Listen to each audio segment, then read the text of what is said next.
Chapter 29. Then Jacob continued on his journey and came to the land of the eastern peoples. There he saw a well in the field, with 3 flocks of sheep lying near it, because the flocks were watered from that well. The stone over the mouth of the well was large. When all the flocks were gathered there, the shepherds would roll the stone away from the well's mouth and water the sheep. Then they would return the stone to its place over the mouth of the well. Jacob asked the shepherds, "My brothers, where are you from?" "We're from Haran," they replied. He said to them, "Do you know Laban, Nahor's grandson?" "Yes, we know him." they answered. Then Jacob asked them, "Is he well?" "Yes, he is. they said. And here comes his daughter Rachel with the sheep." "Look, He said, the sun is still high. It is not time for the flocks to be gathered. Water the sheep and take them back to pasture." "We can't, they replied. until all the flocks are gathered and the stone has been rolled away from the mouth of the well. Then we will water the sheep." While he was still talking with them, Rachel came with her father's sheep, for she was a shepherdess. When Jacob saw Rachel, daughter of Laban, his mother's brother, and Laban's sheep, he went over and rolled the stone away from the mouth of the well and watered his uncle's sheep. Then Jacob kissed Rachel and began to weep aloud. He had told Rachel that he was a relative of her father and a son of Rebekah. So she ran and told her father. As soon as Laban heard the news about Jacob, his sister's son, he hurried to meet him. He embraced him and kissed him and brought him to his home. And there Jacob told him all these things. Then Laban said to him, "You are my own flesh and blood."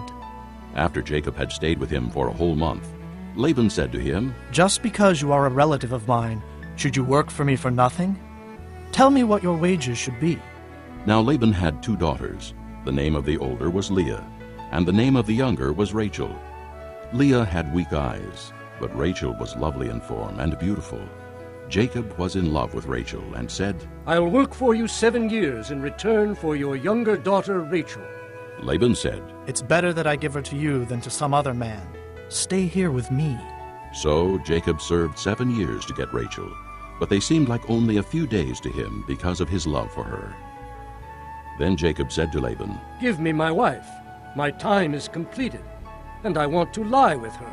So Laban brought together all the people of the place and gave a feast. But when evening came, he took his daughter Leah and gave her to Jacob, and Jacob lay with her. And Laban gave his servant girl Zilpah to his daughter as her maidservant. When morning came, there was Leah. So Jacob said to Laban, "What is this you have done to me? I served you for Rachel, didn't I? Why have you deceived me?" Laban replied, "It is not our custom here to give the younger daughter in marriage before the older one. Finish this daughter's bridal week. Then we will give you the younger one also, in return for another 7 years of work." And Jacob did so. He finished the week with Leah, and then Laban gave him his daughter Rachel to be his wife. Laban gave his servant girl Bilhah to his daughter Rachel as her maidservant. Jacob lay with Rachel also, and he loved Rachel more than Leah, and he worked for Laban another 7 years. When the Lord saw that Leah was not loved, he opened her womb, but Rachel was barren.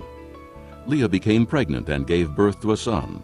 She named him Reuben, for she said, "It is because the Lord has seen my misery. Surely my husband will love me now."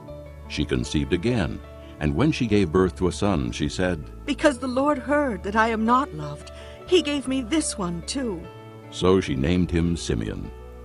Again she conceived, and when she gave birth to a son, she said, "Now at last my husband will become attached to me, because I have borne him 3 sons." So he was named Levi. She conceived again, and when she gave birth to a son, she said, "This time I will praise the Lord." So she named him Judah. Then she stopped having children.